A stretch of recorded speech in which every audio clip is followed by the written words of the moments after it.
பெரியவா தொடிகளே சரணம். நல்லது நடக்கும், நல்லது மட்டுமே நடக்கும். நம்முடைய சேனல் நேயர்கள் அனைவருக்கும் என்னுடைய பணிவான வணக்கங்கள், கோடான கோடி நன்றிகள்.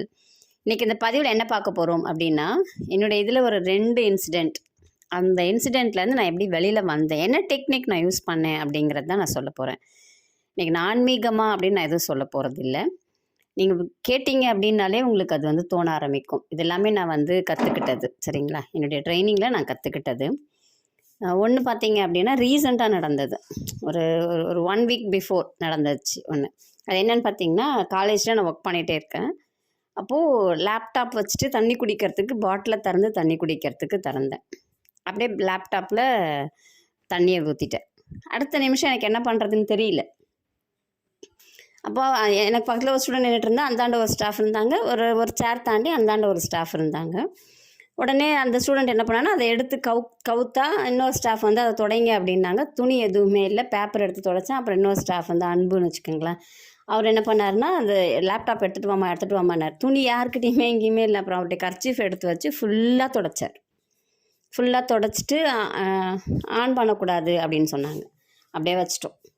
அப்புறம் இன்னொரு ஸ்டாஃப் என்ன சொன்னாங்கன்னா, நீங்கள் கடைக்கு எடுத்துகிட்டு போங்க. நான் பாண்டிச்சேரி மதகடிப்பட்டில் இருக்கேன். அங்கே கடையெல்லாம் அந்தளவுக்கு இருக்காது. ஆனால் ஒரே ஒரு ஷாப் இருக்குது. அது இருப்பாரா என்னங்கிறது எனக்கு தெரியாது. என்ன சொன்னார்னா, நீங்கள் எடுத்துகிட்டு போய் இப்போதைக்கு நீங்கள் ஓப்பன் பண்ணாமல் அந்த கடையில் கொடுத்து ட்ரையர் வச்சு க்ளீன் பண்ணிவிடுங்க. அது ஓப்பன் பண்ணுவாங்க, அந்த இதை கீபோர்டை ஓப்பன் பண்ணி ட்ரையர் வச்சு க்ளீன் பண்ணிவிட்டு அதுக்கப்புறமேலாம் நீங்கள் தராங்க. இப்போதைக்கு திறக்காதீங்க, ஏன்னா ஒரு 24 ஹவர்ஸ்க்கு திறக்காதீங்கன்னு சொன்னாங்க. சரி, நான் ஈவினிங்காக என்ன பண்ணேன்னா, எடுத்துகிட்டு கடைக்கு போனால் கரெக்டாக சொன்ன மாதிரி ஓனர் இல்லை. அவர் என்ன பண்ணார்னா, இல்லை நீங்கள் இது வெயிலில் ஒரு 20 மினிட்ஸ் வச்சிங்கனாலே சரியாக போய்டும், ஏன்னா நல்லா தொடச்சிருக்கீங்க அப்படின்னார். அதுக்கப்புறமேல என்ன பண்ணேன், சாயந்தரத்துக்கு மேலே நான் எங்கே வெயிலுக்கு போகிறது அப்படின்னு யோசிச்சுட்டு என்ன சொன்னேன்னா, சிவா சொன்னது எனக்கு ஞாபகம் வந்துச்சு. நீங்கள் ட்ரையர் வச்சு சும்மா லைட்டாக தொடச்சி கொடுங்களேன் அப்படின்னு. அப்புறம் அவர் என்ன பண்ணார்னா, கடைக்காரர் இல்லை. அப்போ சரி, அந்த வேலை செய்கிற பையன் என்ன பண்ணான்னா, ட்ரையரை வச்சு சும்மா அந்த இதை வச்சு ஓப்பன் பண்ணி காற்று அடித்து விட்டான். அப்புறம் எடுத்துகிட்டு வீட்டுக்கு வந்துட்டேன். என்ன சொன்னார்னா, மறுநாள் ஈவினிங் வரைக்கும் ஓப்பன் பண்ணாதீங்கன்னாங்க. எனக்கு தாங்கலை, அது எப்படி இருக்குன்னு கண்டிஷனாக நமக்கு தெரியணுமே அப்படின்ட்டு அதை என்ன பண்ணேன், வீட்டுக்கு எடுத்துகிட்டு வந்து சும்மா ஒரு 9 மணியை போல் ஓப்பன் பண்ணேன். ஆனாச்சு. அப்படியே மூடி வச்சுட்டு ஒரு சந்தோஷம். அப்புறம் திரும்ப அப்படியே எடுத்து வச்சுட்டு காலையில் காலேஜுக்கு போய் ஓப்பன் ஆச்சு, வேலை செஞ்சேன். இதுக்கு என்ன நான் இடையில பண்ணேன் அப்படிங்கிறது அதில் முக்கியம். தண்ணி விட்டு ஊற்றிட்டேன். ஆனால் அடுத்த செகண்ட்லேருந்து எனக்கு மனசுக்குள்ளே தோண ஆரம்பிச்சிருச்சு, இல்லை இதில் ஏதோ சம் ப்ராப்ளம் இருக்குன்னு. லேப்டாப் எனக்கு எவ்வளோ யூஸ் ஆச்சு, லேப்டாப் இல்லைன்னா நான் இல்லை, அவ்வளோ இருக்குது அந்த டேட்டா. அடுத்த செகண்ட்லேருந்து நான் சொன்ன வார்த்தைகள் அப்படின்னு பார்த்தீங்கன்னா, வெளியில் எல்லாத்தையும் பேசுகிறேன், ஆனால் என் உள் மனசு சொல்லிக்கிட்டே இருக்குது. My dear laptop, I am sorry, please forgive me, thank you, I love you. எத்தனை தடவை சொல்லியிருப்பேன்னு எனக்கு தெரியாது. 1,00,000 தடவை சொன்னேன்னா இல்லை 2,00,000 தடவை சொன்னேன்னா தெரியாது. ஆனால் என் வாய் அதை மட்டுமே முணுமுணுத்துட்டு இருந்துச்சு. என்னுடைய மனசு அதால் நான் எவ்வளோ பெனிஃபிட் அடைஞ்சேன் அப்படிங்கிறத மட்டுமே தான் சொல்லிக்கிட்டே இருந்துச்சு. இது ஒப்பனப்போன டெக்னிக் அப்படின்னு சொல்லுவாங்க.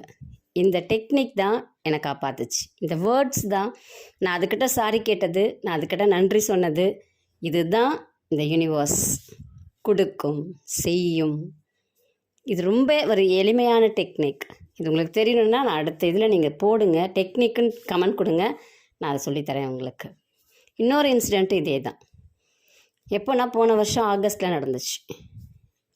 பாண்டிச்சேரியை பொறுத்த வரைக்கும் 15, 16 2 நாள் லீவ் விடுவாங்க ஆகஸ்ட்டுக்கு, இல்லையா? அப்போ என்ன நடந்துச்சு அப்படின்னா, மொதல் நாள் 14th அன்னைக்கு ஃப்ரிட்ஜு ஏதோ ப்ராப்ளம் ஆகிட்டுருக்கு. எங்கள் அம்மா என்ன பண்ணிட்டாங்க, நான் காலேஜில் இருந்தேன்றதுனால மேலே ஓனர் வீட்டுக்கு சொல்லியிருக்காங்க. அவங்க மருமக பார்த்துருக்காங்க. பார்த்துட்டு இது ஃப்ளக் பாயிண்ட்டில் மிஸ்டேக் இல்லை, ஃப்ரிட்ஜில் தான் மிஸ்டேக்கு, நான் உங்கள் பொண்ணுக்கு ஃபோன் பண்ணி சொல்லிடுறேன்ட்டு மத்தியானம் ஒரு 2 மணி இருக்கும், நான் கிளாஸ் எடுத்துகிட்ருக்கேன், ஃபோன் பண்ணாங்க. சரி, எடுத்தோடனே இல்லை நீங்கள் விட்டுருங்க, நான் பார்த்துக்கிறேன் வந்துன்னு சொல்லிட்டேன். வந்தேன். ஆனால் அப்போலேருந்து அந்த நிமிஷத்துலேருந்து நான் என்ன பண்ண ஆரம்பித்தேன்னா, இதே டெக்னிக் தான் சொன்னேன். My dear fridge, I am sorry, please forgive me, thank you, I love you. Repeat பண்ணிக்கிட்டே இருந்தேன். சாயந்தரம் வந்தேன். கொஞ்சம் குழப்பமாகவே இருந்துச்சு, சரி விட்டுட்டேன். அடுத்த நாள் என்ன பண்ணேன் அப்படின்னா, பக்கத்தில் டார்லிங் ஷாப் இருக்குது. டார்லிங் ஷாப்புக்கு ஃபோன் பண்ணி இந்த மாதிரி எவ்வளோ இருக்குது, என்னென்ன ரேட்லலாம் இருக்குது, நான் வாங்கிக்கிறேன், அடுத்த நாள் எங்களுக்கு லீவு தான் அப்படின்னு சொல்லி அதெல்லாம் புக் பண்ணிலாம் வச்சுட்டேன். ஆனால் சடனாக காலையில் என்ன தோணுச்சு எனக்கு ஐடியா, ஏன்னா நைட்டு ஃபுல்லாக தூங்கலை, இதே தான் ரிப்பீட் பண்ணுறேன். அடுத்த நாள் காலையில் சடனாக எனக்கு ஒரு ஐடியா தோணுச்சு. என்னென்னு கேட்டிங்கன்னா, ஓனர் பார்த்தார். ஓனரை கூப்பிட்டு இல்லை எனக்கு ஃப்ளக் பாயிண்டில் சப்போஸ் மிஸ்டேக் இருக்கலான்னு தோணுது. நான் நான் என்ன பண்ணுறேன், பின்னாடி மிக்ஸி பாயிண்டில் போட்டு பார்க்குறேன் அப்படின்னு சொல்லிவிட்டு மிக்ஸி பாயிண்டில் போட்டு அவர் இருக்கும்போதே, அப்போ நீங்கள் எல்லாத்தையும் ஆஃப் பண்ணிவிடுங்க, ஆஃப் பண்ணிவிட்டு நான் சொருவி பார்க்குறேன் அப்படின்னு சொல்லிவிட்டு சொருவி பார்த்தேன். ஓடிச்சு. அவ்வளோதாங்க. எனக்கு அப்படியே ஒரு சந்தோஷம். சரி, அப்புறம் திரும்பி நான் இதிலே போட்டு செக் பண்ணேன். இல்லை மிக்ஸி எடுத்துகிட்டு வந்து இதில் இந்த இந்த ஃப்ரிட்ஜ் வச்சுருந்த ஃப்ளக் பாயிண்டில் போட்டேன், அது ஓடலை. அப்போ ஃப்ளக் பாயிண்டில் மிஸ்டேக். இல்லை அவங்க சொன்னதை நான் நம்பிட்டு வேறு ஒரு ஃப்ரிட்ஜ் வாங்கி அதே ஃப்ளக் பாயிண்டில் சொருவினாலும் எனக்கு என்ன ஆயிருக்கும்? நமக்கு என்ன செய்யணும், அந்த சுச்சுவேஷனில் நம்ம என்ன முடிவெடுக்கணும் அப்படிங்கிறத இந்த டெக்னிக் அழகாக சொல்லிக் கொடுக்கும். இது என்னுடைய லைஃப்பில் நான் 2 இன்சிடெண்ட்டில், முக்கியமான இன்சிடெண்ட்டில் நான் பார்த்தது. எல்லா விஷயத்துக்குமே இப்போ நான் அந்த டெக்னிக் யூஸ் பண்ணிகிட்ருக்கேன். ஒன்றும் இல்லை, அந்த டேர்ம்ஸை திருப்பி சொல்லுவேன். அவங்கள்ட்ட சாரி கேட்குறேன், நன்றி சொல்கிறேன்.